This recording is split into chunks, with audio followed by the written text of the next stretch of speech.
आप सभी का आज की हिंदी की कक्षा में स्वागत है और यह आपका दूसरा वीडियो है इस सप्ताह का, जिसमें कि आप लोग होनहार वीरवान के हो चिकने पाठ को पढ़ने वाले हैं। तो चलिए आरंभ करते हैं आज की कक्षा।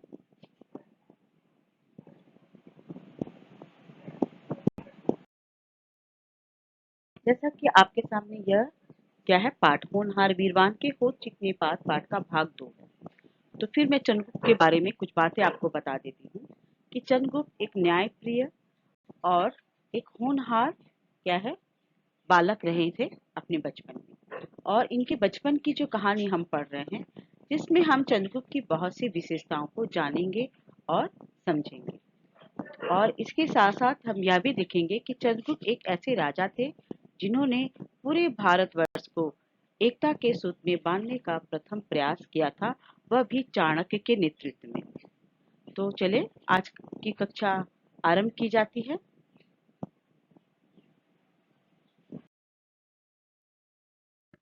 हाँ, तो आप देख सक रहे हैं कि अब हम लोग पाठ के मुख्य बिंदुओं पर चर्चा करेंगे, ताकि आपको पहले भाग में पढ़ाई हुई कहानी समझ में आए और आप आगे अच्छी तरह से पाठ को समझ सके।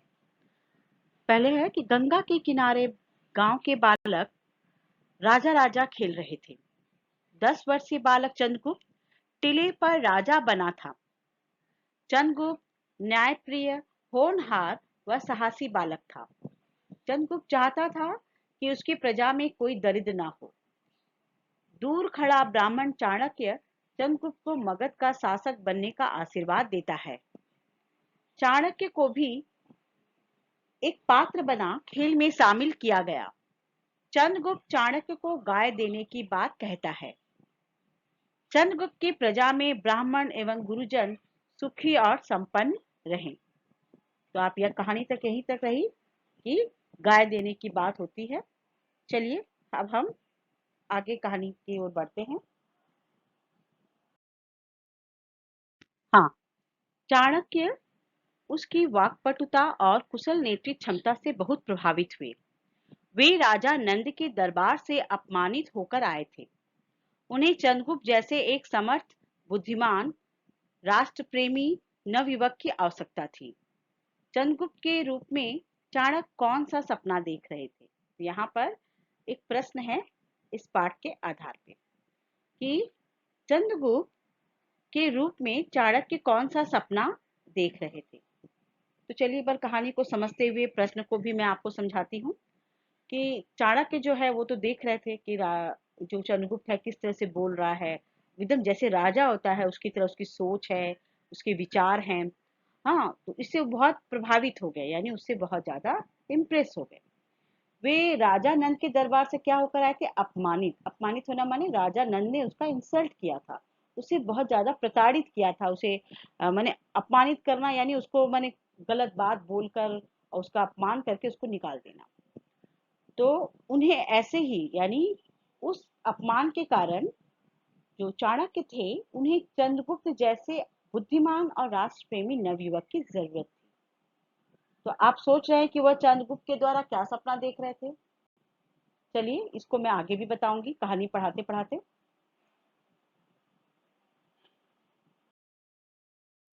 जिसकी मदद से वे राजा नंद से प्रतिशोध ले सके। तो क्या सपना देख रहे थे? आपने यही सोचा होगा कि वे प्रतिशोध लेना चाहते थे, बदला लेना चाहते थे। प्रतिशोध का मतलब बदला। हाँ, उन्होंने कुछ सोचते हुए कहा, नहीं महाराज, मुझे केवल एक ही गाय चाहिए। ब्राह्मण को उतनी ही इच्छा रखनी चाहिए जितनी आवश्यकता हो। आप समझ सक रहे हैं विद्यार्थियों कि यहाँ पर क्या सपना देख रहे थे चंद्रगुप्त को लेकर कि वो जब नंद से बदला लेंगे, तो जब युद्ध होगा या नंद को वो हराएंगे या नंद को समाप्त कर देंगे, तो फिर राजा कौन बनेगा मगध का? तो एक अच्छा योग्य शासक होना चाहिए जो राजा बनने के योग्य हो। तो वही चीज हम वो सपना चंद्रगुप्त में देख रहे थे कि चंद्रगुप्त के वो योग्य शासक के रूप में देख रहे थे जो भारतवर्ष का राजा बन सके। अब समझ में आई बात कि क्या बात कही जा रही है यहाँ पे?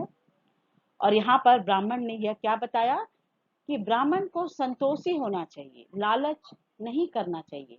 क्यों? क्योंकि जो ब्राह्मण होते हैं वे क्या होते हैं, वो एक उदाहरण होते हैं, आदर्श होते हैं समाज के लिए। तो उनका चरित्र और व्यक्तित्व अच्छे गुणों से संपन्न होना चाहिए। तो चलिए, चंद्रगुप्त ने अपनी दिलेरी दिखाते हुए कहा, कहानी आगे की ओर, दिलेरी दिखाते हुए कहा, खेतों में गाय चर रही हैं, आपको जो गाय पसंद हो ले लीजिए। क्या कहा कि गाय, मैंने सोचिए कितना दिलेर राजा है, यानी दिल देकर, दिल से देने वाला, कि आप जो लेना है आप उसे ले सकते हैं।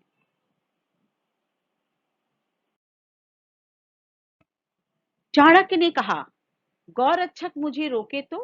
गौरक्षक का मतलब होता है गाय की रक्षा करने वाले। तो चंद्रगुप्त ने कहा, मगध की सीमा में चंद्रगुप्त के राज में आपको कोई नहीं रोकेगा। चंद्रगुप्त की आज्ञा का उल्लंघन भला कौन कर सकता है। आप निर्भय होकर गाय का चयन कीजिए और उसे अपने साथ ले जाइए। यानी उल्लंघन करना माने, यानी अगर किसी ने कोई बात कह दी उसको ना मानना, यानी कही हुई बात को ना सुनना, तो उसे होता है उल्लंघन करना। लेकिन यहाँ पर तो चंद्रगुप्त की आज्ञा का उल्लंघन कोई नहीं कर सकता था। और इसके साथ साथ निर्भय, निर्भय माने बिना डर के। चंद्रगुप्त कहते हैं कि आप बिना डर के, निर्भय होकर, निर्भय होकर गाय का चयन करिए, यानी उसे चुनिए और उसे ले जाइए। कहानी यहाँ तक हुई।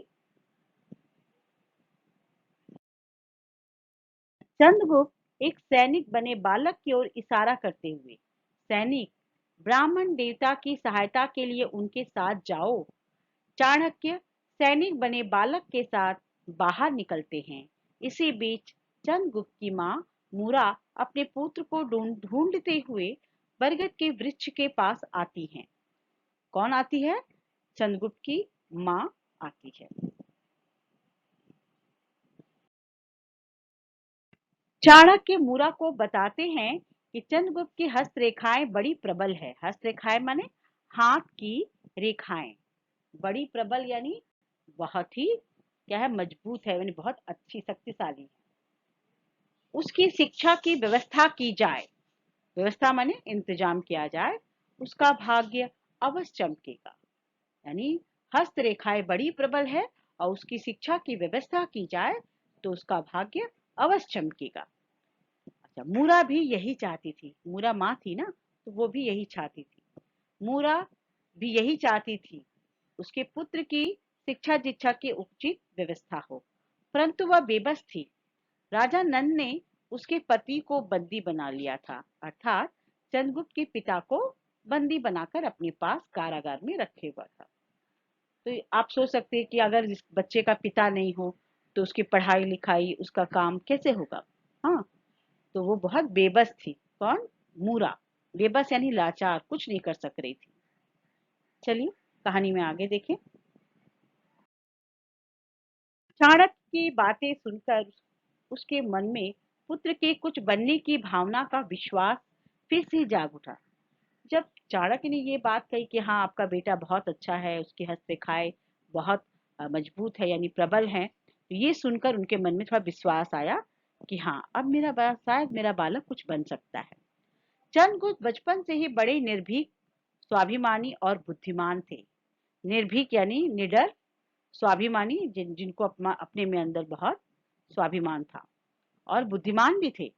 एक बार मगध के राजा नंद ने अपने दरबारियों, सेवकों और देशवासियों की बुद्धि की परीक्षा के लिए क्या किया? परीक्षा लेनी चाहिए। तो कौन? राजा नंद अपने जो दरबार में लोग हैं, उनके जो सेवक है और देशवासियों की परीक्षा लेनी चाहिए। तो चले आगे बढ़े। एक योजना बनाई परीक्षा के लिए। क्या किया उन्होंने? एक योजना बनाई। अपनी राजधानी, राजधानी यानी कैपिटल, नंद ने अपनी राजधानी पाटलिपुत्र, यानी मगध की राजधानी का नाम क्या था? पाटलिपुत्र।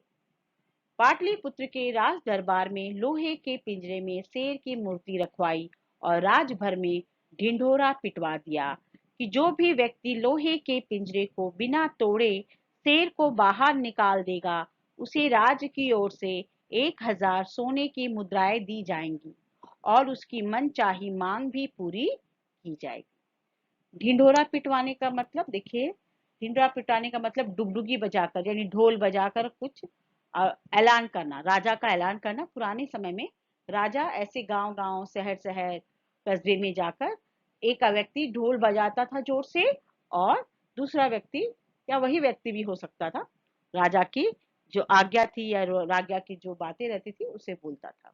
महत्वपूर्ण सूचना, महत्वपूर्ण सूचना।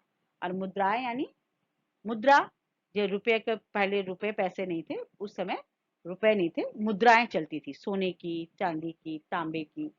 हाँ, ये पाठ हमारा आज का यही तक रहा। पाठ के मुख्य बिंदुओं पर चर्चा। तो अभी तक हमने जो पढ़ा है उसको मुख्य बातों को मैंने यहाँ पर रखा है। चलिए एक बार दोहरा लें। चाणक्य राजा नंद के दरबार से अपमानित होकर आए थे। वे चंद्रगुप्त की सहायता से नंद से बदला लेना चाहते थे।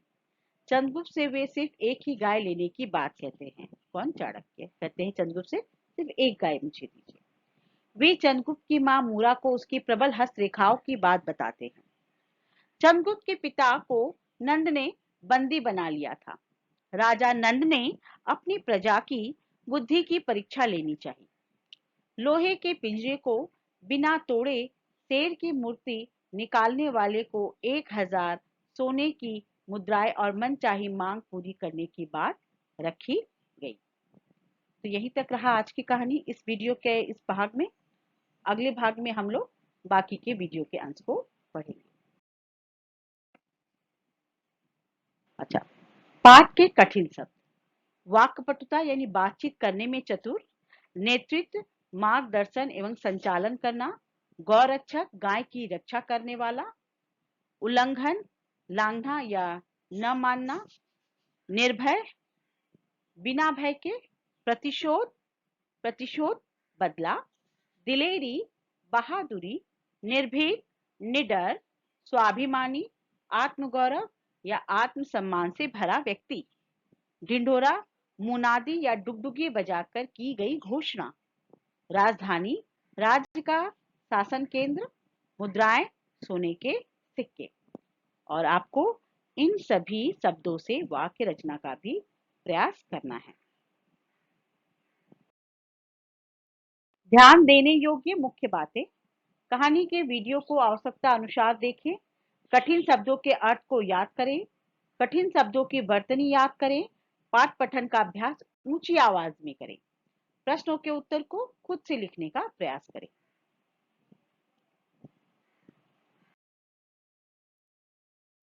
प्रतिफल यानी लर्निंग आउटकम। प्रस्तुत पाठ के पठन के उपरांत विद्यार्थी निम्नलिखित बातों को अधिगम करने में सक्षम हुए। संतुष्टता के गुण को आत्मसात करने में, जीवन कौशल से जुड़े व्यवहारिक ज्ञान को प्राप्त करने में, पाठ के अनुसार अपने विचारधारा को तथा ज्ञान को परिपक्व करने में, पठित अंश को पढ़कर अर्थ ग्रहण की क्षमता का विकास करने में, नवीन शब्दों को अर्थ सहित शुद्ध वर्तनी के साथ ग्रहण करने में, वैचारिक और आलोचनात्मक प्रश्नों के उत्तर लेखन की शैली को जानने में। तो ये वीडियो हमारा आज का यहीं तक रहा है।